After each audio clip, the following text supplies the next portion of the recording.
recently, a lot of old comic book characters have been reimagined for a new audience, with varying degrees of success, I've found. One of the most recent ones has been from Dark Horse Comics, and that is Ghost, which is being written by Kelly Sue DeConnick, and we've had a look at issue 0 and issue 1. To have a bit of a look, everybody wants to do issue 0 at the moment. It's confusing, just go 1 onwards. But we've had a look at these two to see how the character stayed the same and how she's changed from her original incarnation. And so far, it's actually a little hard to tell. In her original incarnation, Ghost was Elisa Cameron, who was a reporter who got murdered and then resurrected with the power to phase through walls and people and to teleport. Now, in this one, we don't know who she is. We don't know anything of her backstory. We do know that she can phase through walls and through people, but don't know whether she can bamf yet. Yeah, look, I think she will be able to teleport. They haven't shown that yet. I think she will be able to, but I think they're probably going to change the backstory. You think so?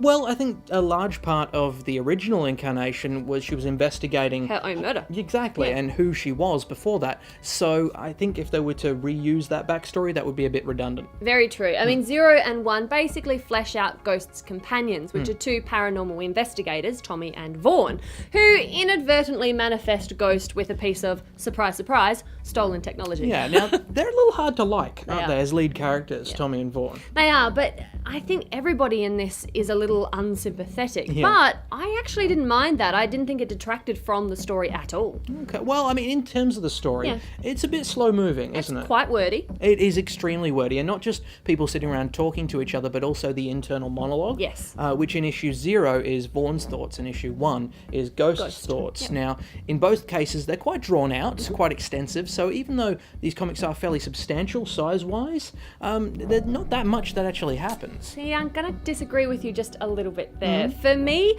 yes, 0 was a little slower, but issue 1, I think, moved at a really, really nice pace. I mean, you've got this burgeoning conspiracy, you get introduced into the bad guys and Dr. October, who I think is a bit, she's a little bit crazy. But there's also this really bizarre twist at the end of 1 that I kind of went, what? Yeah. I need 2 now. I need to know. I did make a noise on that You last did. I was there.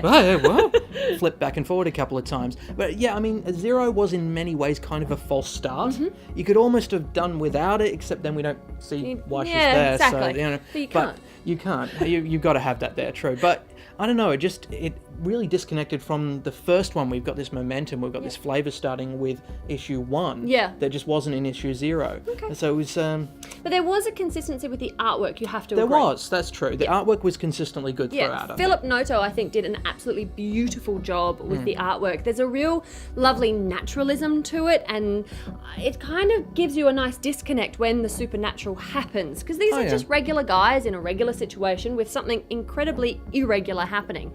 And I gotta say, the way he's done Ghost, she is beautiful. She is so steely and different. She is so otherworldly. I love it. But not sort of just classically beautiful or anything. No. She just looks like a regular person. Yeah, it's But really cool. In terms of the art style, though, it's got a nice sort of muted kind of palette, realistic style. It reminds me of some movies that have been done with sort of cell shading technique, like Scanner Darkly and things like that. I'm personally really excited about Ghost. I can't wait to get my hands on issue number 2. I think, yes, 0 was a little bit slow, a little bit of a false start, like you said, but issue number 1 was so strong for me that I feel like it's the beginning of a really nice, strong monthly miniseries. It's a buy from me. I can't wait.